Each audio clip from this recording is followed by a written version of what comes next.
it's a model that we use as developers to build an application. In each of these phases, from design to production to rolling out the actual product, there's security involved in every single phase. Why is this important? It's important because we want to let you guys know that in every single step of the way when we build application, security is always upheld at the highest critical thinking. So to give you an example, do you have the click it? So when you develop a program, so here's an example of an application. Let's say we're building an application for banking information. When we develop code, we're always thinking of security. So every single page, there's security involved.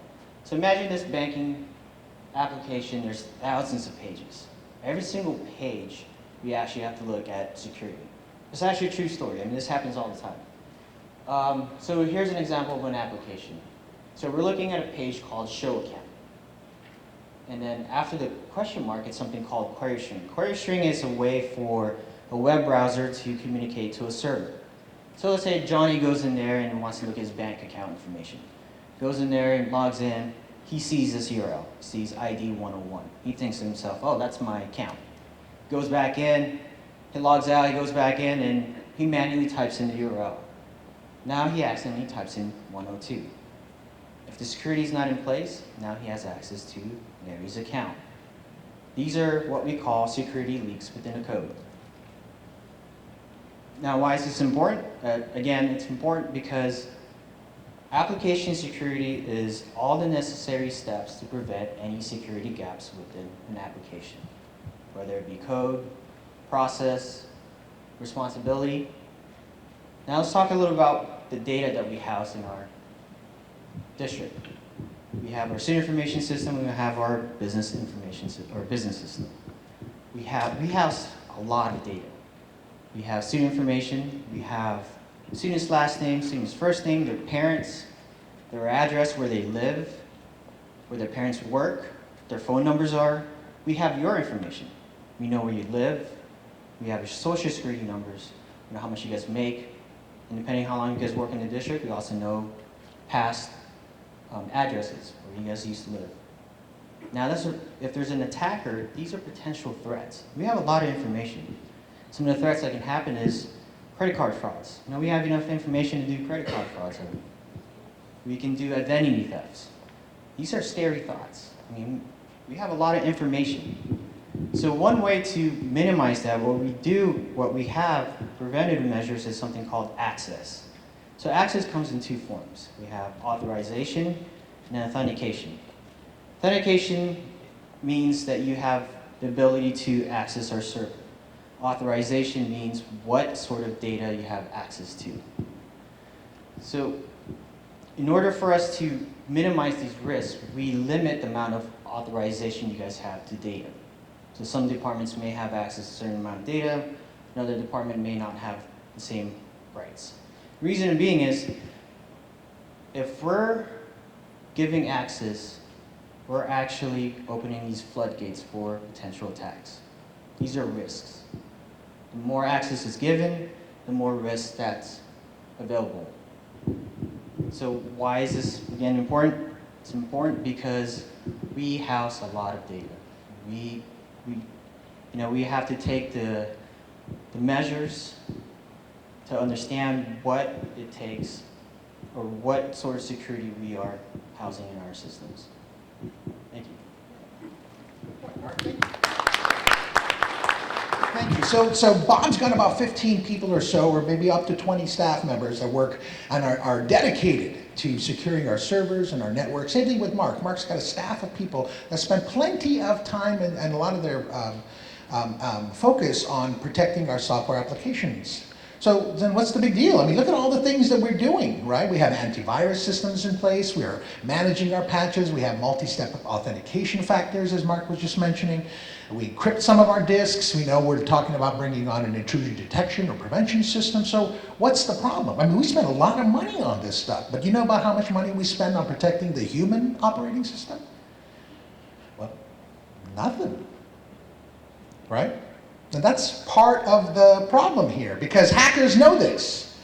Microsoft did this study over the course of the last 18 months and came to the conclusion that 75% of intrusion vectors target human behavior, not the machines that we spend so much time and money protecting. So, knowing that, all the bad guys have to do is get to you. Now, how would they get to you?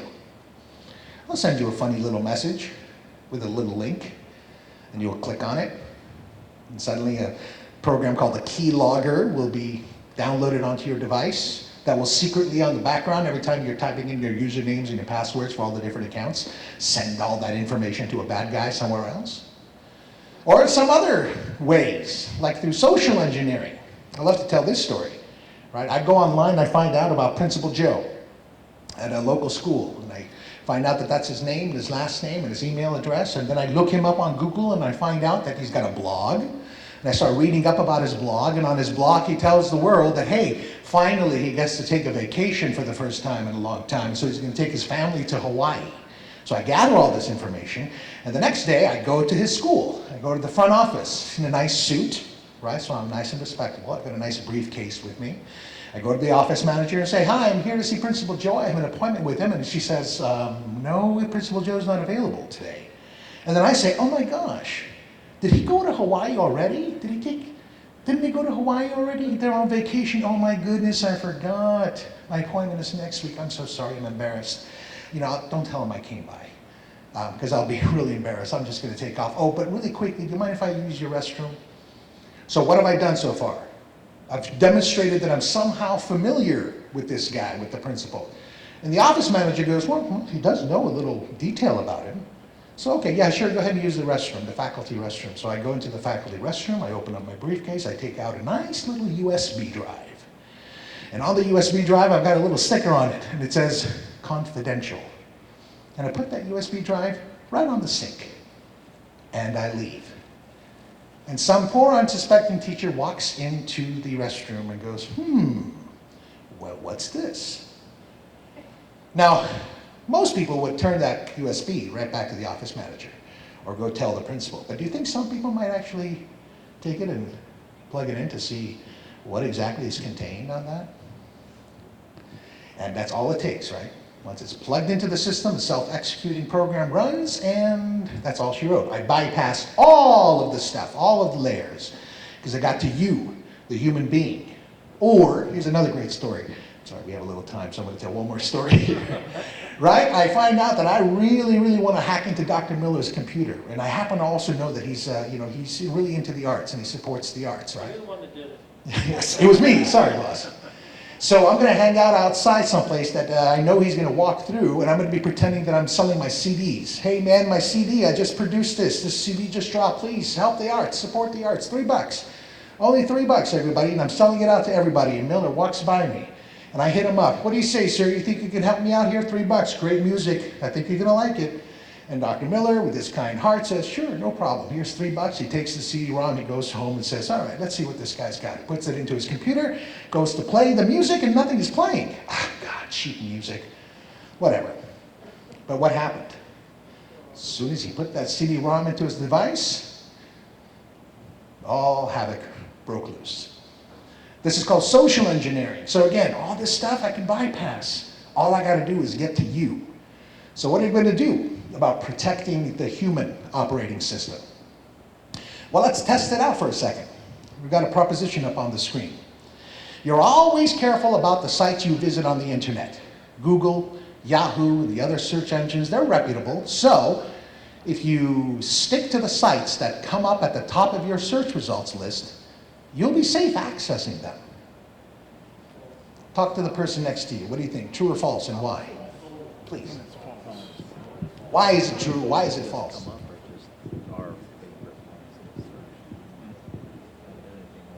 Somebody yell it out. Why is it true or why is it false? Yes, sir.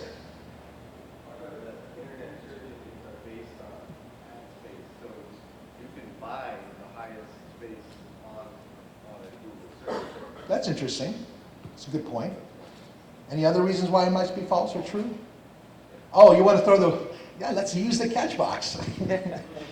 So for those of you who haven't figured this out yet, the catch box is actually intended to be chucked. So somebody else, why would this be true or why would this be false? Wes! This is, oh, yeah. No, I just wanted to play.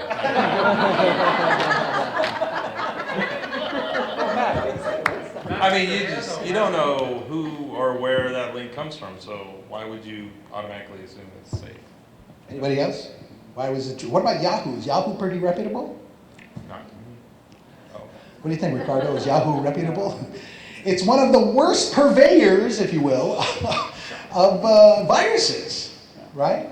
And how do they get you? They talk about Kim Kardashian, and they talk about all the gossip stuff. And, you know, gossip hounds go to that stuff, and they go, oh, this is so interesting, and click, and it's over, folks. Here's another one. Oh, I thought there was another one. Excuse me. If you receive a call from Microsoft informing you that you have a virus on your computer, and that the caller will help you remove it in a few minutes, you should trust them, but only if your computer runs the Windows operating system. I think he's got an answer. You want to chuck it to him? Absolutely not. Why not? Because I actually got the call last week. It's funny that you mentioned it. And so I've heard of these things, and so it was in the afternoon, so I was like, okay, I'll let you help me. And so I see what they're trying to do, and as he's doing it, I'm searching it on Google, just putting in the stuff, and then you get like a list that says everything that they're gonna tell you to do and how the unique identifier, supposedly, it's the same one on every computer, not on yours, and then they want you to go to the site, grant them remote access, and then they're gonna help you, and so it's a big fraud.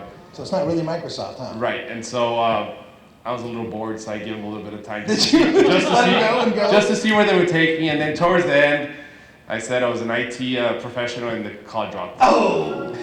You know, you should have recorded that and put it on YouTube. That would have been Honestly. That would have been fun. Oh, you'd be getting hit after hit after hit. You could host your own virus, and people would fall for it. So, here's a little interesting fact for you. Santa Ana Unified School District. Let me ask you this. Let's participate a little bit here. How many malicious attacks do you think we have withstood between January of this year and last week? Take a guess. 100? 1,000? You think 1,000 hits? 100,000. 100,000 hits? If it's blocked, it doesn't. That's right. Thanks to people like Bob and people like Mark and the staff that they have, we've blocked approximately 6.5 million malicious attacks on a school district's server system. What about Gabriel? Yeah. Hold on. Incoming. So it might be related to why this is going on. I noticed that the security settings on like my Android phone changed. So now I can't even plug in my phone at home to download a picture because I granted you guys security access to my phone. That's right. And so I've had to like remove my email account if I right. want to connect and then put it back on. That's so exactly right. Because if you, let's say you go to Amazon, Amazon is like the wild, wild west. You can download all sorts of applications onto your computer. And if if we have given you access to your email on your device, by the way, when you turn on your email on your phone, do you keep having to log into your email, or does it automatically log you in after you do it the first time? It's automatic, right? So now you've downloaded an application that can easily root under and access the email. So Bob, in his infinite wisdom, using Microsoft's best practices, of course, has said, that's got to stop. Did you have a comment, sir? No. Oh, I thought you wanted the box because you wanted to say something. 6.5 million hits, folks. That's a lot of hits, right? And Mark already told you. They want our stuff. They want to get access to our passwords.